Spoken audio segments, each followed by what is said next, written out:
players of the calibre what we're signing at the moment, to get them to come all the way over the other side of the world to come and play in the Championship shows just where people see Featherstone in Australia and New Zealand.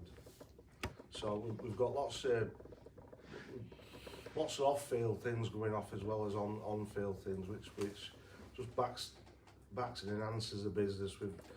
We've just got a £2 million resilience fund from the council, which we've got a lot of exciting projects in the pipeline, from medical rehab centres to enhancing the sporting performance centres for not just rugby league but for football, for Wakefield Football Club who are based here, as well as the local cricket club and bowling clubs. So lots going off.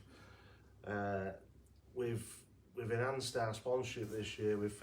Martin's brought in £250,000 in additional sponsorship this year. So he's worked really hard, as well as speaking to Australian agents tonight. So I've had my money's worth out of Martin since he's been here.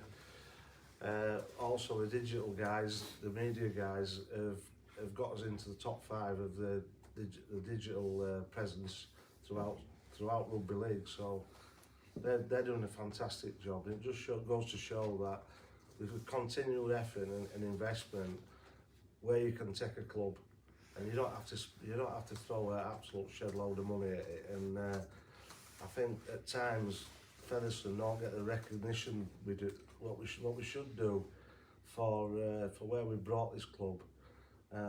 And we'd like a bit more recognition from the RFL and a bit more support. And it's quite notable that there's nobody from the RFL's press department here this morning, which is disappointing. So welcome, guys. I hope I'll hand you on to Brian. Yeah, so in terms of like Brian will just set out. Last time many of you interviewed Brian, it was right at the start of this journey, so he's now 2.5 months in. So it's to give you a view on how life with Featherstone was like for him, but secondly, to also give a view on some of the acquisitions we've announced today. Yeah, good. I'm glad you just jumped in there, Martin, because I wasn't sure I was ready to deal with that controversial bombshell that Martin's dropped. But I'll just follow on from that. It's a good call from Mark. That the RFL don't have a presence here today, which is, I think, it's pretty indicative of where it's at. But never mind that, we focus on what we've got going on. I've been hugely impressed with everything that's gone on at Featherstone over since I've been here, since pre-season. I could talk about the players first, and they've just done everything that's been asked of them. They're a good group. They were a good group before I came. They were a tough set of people before I came. Featherstone as a team, probably since Mark came on board, have always been known as a resilient, tough group, and probably just I haven't had that cutting edge at the end of the year to get promoted, but they've always had this reputation that you will get a tough game at Featherstone, but you won't receive many cheap shots, and they're not a team full of people cutting corners, and they've always had a team that's had a strong thread of integrity that run through it, and I'm really lucky to take that over. If you captain somebody like a James Lockwood here, then you know what the thread of the team is. So I've really enjoyed working with the players. I think we're in really good shape, and we can't wait for the season to start. In terms of the club, I've been very impressed, and clearly you're not going to know too much about the club unless you're part of it. And even though when I was with the other club just down the road there, and we had a dual registration with Featherstone, I knew some about the club but didn't know enough. But what's plainly obvious is that commercially and financially it's going to be a very stable and a very sustainable club. So why that matters to me is that at some stage over the next 2, 3, 4 years, I'm going to be going to the owner and saying, look, can we increase the squad? Can we increase the spend? Can we pack the club out? Can we put more resource into the prep of the team? And that's got to come from somewhere. And it doesn't need to become from the owner's pocket, directly from his pocket, which I'm sure it has over the years. And what the club is able to do, I reckon, over the next 3 or 4 years is provide that growth for the football department. And when the football department gets better, you attract more fans, you attract more sponsorship, you attract more investment, and therefore you increase your spend, and it self-perpetuates itself. So I'm really encouraged about where the club's at. In terms of the signings, it's we've got Joey Leilua on board. I think that's a massive signing, really big signing for us, really big signing for British Rugby League, whether it's Super League or Championship. Joey's going through a process himself, and he sees this as a project, as do I, does everybody at the club, and an exciting project, and he's ready to give it a good shot himself. I talked to him at length before we signed him, and it was just a fit that worked straight away on the phone. I'm not sure how you pronounce his name, Martin, Ben Mathiou or Ben Mathiou? Mathiou, I'm told. All right, okay. Yeah. Obviously I played against his dad there. So he comes with great raps, and obviously, looking at the footage there, he's going to blend into the squad. And Ryley Jacks is another great addition to the squad, and halfback, and a leading halfback. So what that does is just make it really, really uncomfortable for everybody in the squad about getting a shirt. It's difficult for them because you have a squad where you've got some obvious choices to play half, or play in the front row, or play in the outside back, but we don't have any obvious choices. So I'll have some difficult conversation with some players that are not in the team, and there'll be some established players that won't be in the team. But what's my job? My job's to get promoted. My job's to have the best team in the Championship, and be in charge of the best team in the Championship. And that's to do with coaching, that's to do with the resource that gets put into them, and that's absolutely to do with recruitment. So we've got a single objective here, and that's getting promoted. So these signings are going to enhance the squad, for sure, but it's going to make the squad really, really competitive. And as long as it's a healthy, competitive squad, and that's my job, to make sure it doesn't become bad-natured, then I think we're in great shape. Okay, thanks, Brian. So James, your reflections too. Obviously, you're going to be captain in 2023. Your reflections in pre-season and where we are now. Obviously, I'm very proud to be captain of this club, and especially looking at players that I'm captaining this year and signings that we've made. It was just bitterly disappointed last year not to go up. I think we underachieved in them 2 games, and only lost 2 games all season, but they were games we needed to win. So obviously we're just looking forward to this year. Strengthened squad, brought in Brian, whose record speaks for himself, and like I say, every year I think I said that squad strongest I've played in, but every year we add to it and more competitive. So I think his ultimate goal this year is just to get promoted and win as many games as we can and get us into Super League for fans and for Mark and what everyone deserves here. Okay, thanks. And Jesse, you're a newcomer too to Featherstone, although you've been in the area for some time. How's life at Featherstone for you, and what's your hopes and aspirations for this year? Yeah, man, look, the vision's obviously strong. You can see where the club wants to be, but just speaking from a player's point of view and what I'm seeing coming into training and stuff, it's been an environment that I'm enjoying. It's been an environment of impact, and that's what we want to be. We want to be the best prepared team going into this comp, and we want to have the biggest impact. And to do that, I wouldn't, I can't see us, falling short or anything, but that comes down to us. And just to be next to this guy next to me, he's taking a day off work just to be here, and that just speaks loud for itself of what kind of people we are. This town's known to stand strong, never back down, and it's just a privilege to be a part of it. But I have a job to do as well, and I want to have a massive impact on this league and in this town. So really excited for this year, and really excited to see what we can do on the field. Thanks, Jesse. So, Jack, can I just hand over to you to open up the questions? Any questions from the floor, please? Ryan, does that complete your squad for the season then? I'm not going to say yes. We're not actively searching right now, but it's fluid. Looks like you and Lee are going to be the front runners. People might suggest it's a 2-horse race. Is that a bit unfair to the other clubs? Lee. Sorry, Lee. I'm not being funny. I was thinking, who's Lee? Centurion. Yeah. No, I thought you meant Lee, the name Lee. Sorry. Yeah, absolutely. They're the front runners. Yeah, I think they are the front runners. They'll have the biggest spend. They've got the experience. They've got that muscle memory of getting up into Super League and getting promoted. So, you know, I think we're in a really strong position, and I'm really confident for us. If you're a betting man, though, I think you put your money on League. You need a good start to the season, don't you? York away is a tricky one. It's going to be a big start. Yeah, York are going to be a tricky fixture, and they get better every year. York. You know, they're a good club, and you know they've got some good foundations behind them. So I think they'll be excited, York. And you know, round one at their place is going to be difficult. Whoever's playing there, and then we come home here to League for our first home game, which is we're hoping is going to be a massive crowd. I'm hoping. I know Mark said publicly a few times, and I think we've said something officially as a club that. There's a massive effort going in from everybody in the club and outside the club to try and get this season off to a big start, and I just hope that the crowd that we get against Leigh for our first home game is huge, and I think that would be a recognition and a nod to Mark Campbell to say good effort, well done, you know, thanks for everything you've done over the last few years, and thanks where the club's at. I mean, whether they come all year or not, well, that's another ask, but at least for the league game, I just hope people in and around Featherstone just doff the cap a little bit to what's going on, and the effort and the money and the investment and all the hard work that's gone on, and let's pat the ground down for the league game. When do you expect the two Australians to arrive?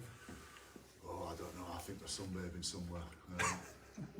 Yeah, Mathiou will be in the next week. Ryley Jacks will probably be 4 weeks. Cuthbertson, do you know well what you're hoping Cuthbert brings into the club? Yeah, those senior guys, I like coaching the senior guys. I mean, the trouble is they're all like, I will do you, Lockie, you're about 42. Yeah. 43. Yeah. And it's good coaching the senior guys because they know how to play and they know how to be tough. They know how to defend. They know how to get through those tough moments. But they're 35 and they move slow and they're like old oil drums. You've got to loosen them off a little bit for training and all those type of things. And Cuthbert's one of them. He's going to bring a wealth of knowledge and experience, and on the field, he knows what to do on the field. So, you know, he's not going to play every game, Cuthbert. You know, and he may only play, I don't know, 50% of the games. I'm not sure how many games he played, but I'm expecting him not to play every game. But clearly, offensively, as a coach for us, he's going to be more impactful. Yeah, obviously, he's a player coach, as it were. Did you always see him going into coaching when you worked with him at Leeds? Did you see that? He's actually been doing some work with York in their commercial department and has absolutely nailed that as well. He talks too much, and you know, you've got to wait for your turn when he speaks. So you know he's going to be good when if he's talking commercially. So I think he could go do a really good job commercially. He's got his own business with Jamie Jones, selling lager. So he's pretty savvy in that department. But he's always going to go into something. You know, when I was coaching him at the other club, he always had a strong opinion about what we should be doing offensively. Does that speak to the style that you're hoping to play this year? Obviously, Cuthbert is all about his offloads. You know, I think he set the record for the most offloads in Super League in 2015. Is that something that you want to? Yeah, I don't know if that's Cuthbert's games now. If you look at the numbers over the last 2 or 3 years, he doesn't do that as much. You know, it's a long time ago now. So, yeah, I mean, listen, we're going to play a style which is effective offensively, but yeah, we'll do whatever we need to do to. If Cuthbert will fit into our style, we're not basing our offensive style around Cuthbert. Do you think you've got a squad that next year you might have to add that much to it if you got to Super League? Is it a particular squad? No, I think if we're getting Super League, I'd have to make some tough calls.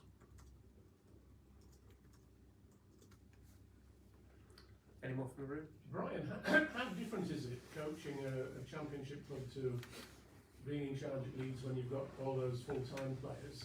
Presumably, I mean, I assume there are one or two players here who effectively are full-time, but obviously, presumably the majority of the squad is part-time. I mean, you know, James is here but works during most days. Does that pose particular problems for you, especially given what you've been used to? No, I've been thinking long and hard for a long while, long before I came to Featherstone, about what's the best way of training full-time players. We've only been doing it 25 years, and I'm not sure anybody's got it nailed down. The military's been doing their bit for 600 years, banks and the NHS and big, long-established organisations. They've got hundreds of years of experience about how to train, develop, and keep people employed. And full-time sport in rugby league is 25 years old, and I don't think anybody's got it nailed down. I do know that a group of young men at the age of 19, 20 getting done for work at 1, 2 o'clock in the afternoon, right, and not doing anything to progress their career while they're at a club. Everybody knows it's not really that healthy, and those players sometimes end up without a contract at the age of 23, 24, 25. They have to go back into that working environment. Some of them actually, unfortunately, don't have that realisation until 30, and they're at the same career stage as when they were 18, when they started playing pro.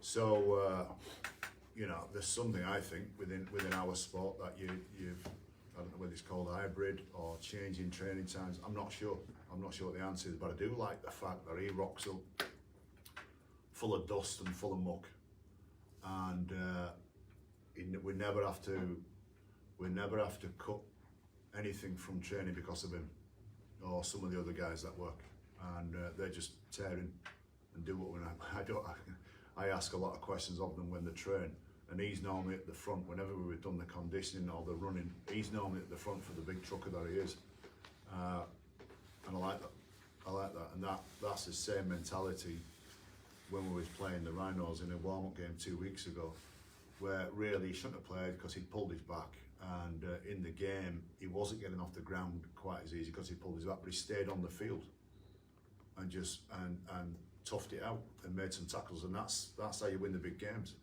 And that's an hard thing to coach into players, and getting a kid who's on 50-60k at the age of 18, who doesn't know what work ethic is, who doesn't know what toughness is, and doesn't know how to deal with disappointment, and runs to his agent, runs to his mum and dad, and runs to the owners and talks about the coach disparagingly because you give them some bad information. There's too much of that. They're not all like that. They are not all like that. There's some really good kids as well. But I'm really enjoying. I don't know whether it doesn't bother me we were training 9 o'clock in the morning, or last night we were still on the field, weren't we? Nearly 9 o'clock. It doesn't bother me. Do you find championship players are as knowledgeable, for example, technically, as Super League players, or do you have to instill things with championship players that you didn't have to do with Super League players? No, they're smart. They're smart. How to win a championship game of rugby league is the same as how you win a game in Super League. It's the same. The speed of the ruck, when to and when not to, of all the things it might try and do. It's all the same. And in many respects, it's either faster or more physical. The difference in the game is the size of the athletes. That's it. It's not the quality of coaching. There's some outstanding coaches in the championship, and there's some outstanding games. When I was with Wolfpack, we were spending 150 million quid on a squad compared to some other squads who were only spending about 150 grand. So, those games are unbelievably competitive. It's there's some quality there in the championship. Obviously, you're going to feature in the first 2 televised games this year at York and then at home to Leigh. I mean, obviously Mike's saying you want to increase your support, very obviously. I mean, that's a great sort of outlet for you to be able to show what you can do. Do you sort of feel a responsibility to play a real exciting brand of rugby for those 2 games? No. No. You do what it takes to win, in other words. Well, no, that's not right either. We're going to play a style that's effective.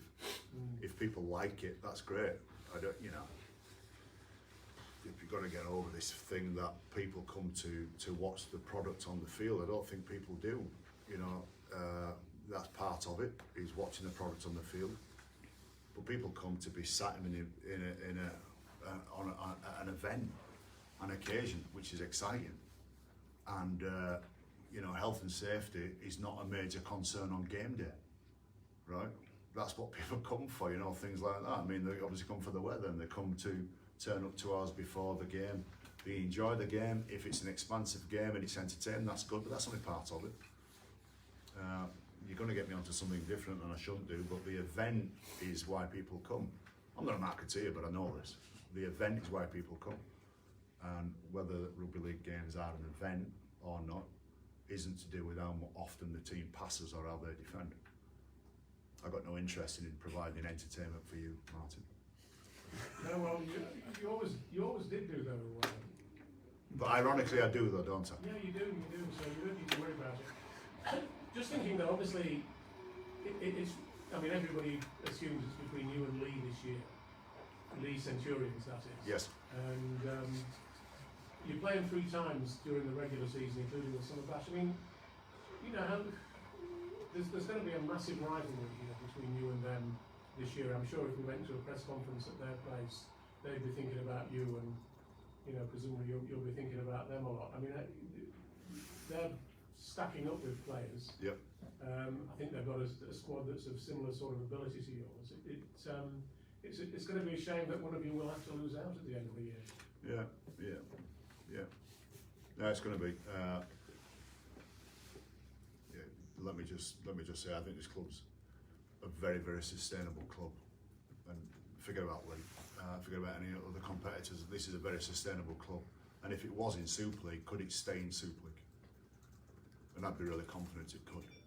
And the way you stay in Super League isn't so much about what you do on the field, or it shouldn't be about what you do on the field in terms of promotion or relegation. It should be about whether you can grow each year. OKR got finished. Did they finish bottom in 2020? OKR, but didn't get relegated because of COVID.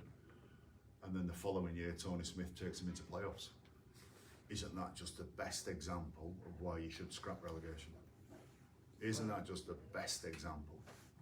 Right? And every owner I speak to, and every owner I see in the press, none of them want relegation or promotion. So who voted it back in? When we had franchise, who on earth voted it back in? So, you know, I think for us, I think if we was to be in Super League, it's going to be a big ask for us to get promoted this year. I'm confident it's good, but it's a really competitive league, and obviously we've got some really strong teams. But if we're in Super League, I'm really confident we'd stay in there as well. And it shouldn't be just about whether we can win enough games. It should be about whether we can generate enough funds, whether the ground's good enough, whether the crowd's good enough, whether the investment's sustainable, whether you want to keep it in the Super League or not. Mark, could you take another season of almost there, and you'd up to another runners-up spot here, the grand final? Well, as long as we're in that final, that's his goal. Get in the final and be in that 2 and give us have a chance of getting in Super League.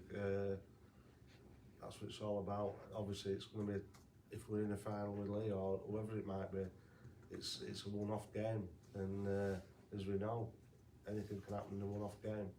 So it's up to us to get to that final game, and then be well prepared and take his chance. So hopefully this will be our year.